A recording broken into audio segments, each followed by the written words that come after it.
வணக்கம். பூராட நட்சத்திரம் 3ஆம் பாதத்தை பற்றி நாம் இங்கே விளக்க இருக்கின்றோம். பூராட நட்சத்திரம் 3ஆம் பாதம்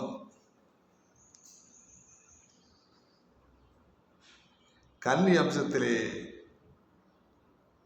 இடம்பெற்றிருக்கும்.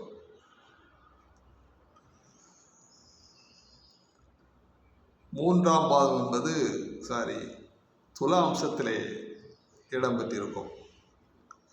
அங்கே பூராட நட்சத்திரம் சுக்கிரனுடைய வீடாக இருப்பதனாலும் இந்த துலா அம்சம் சுக்கிரனுடைய அம்சமாக இருக்கின்றது. அந்த அடிப்படையில் பூராட நட்சத்திரம் 3ஆம் பாதத்தில் பிறந்தவள் துலா ராசியில் நவாம்சத்தில் சந்திரன் இடம்பெற்றிருப்பார். இந்த பூராட நட்சத்திரத்தில் 3ஆம் பாதத்தில் பிறந்தவர்கள்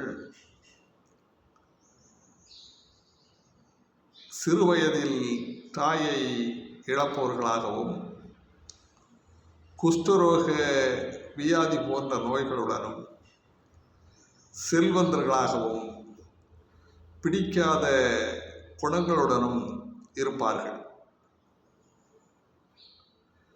பூராடம் 3ஆம் பாதம் சில இழப்புகளை பெற்று பின்புதான் அவர்கள் உயரக்கூடிய பலன்களை பெறுவார்கள் என்று சோதிட நூல்கள் கூறுகின்றன. வாழ்க வளமுடன்.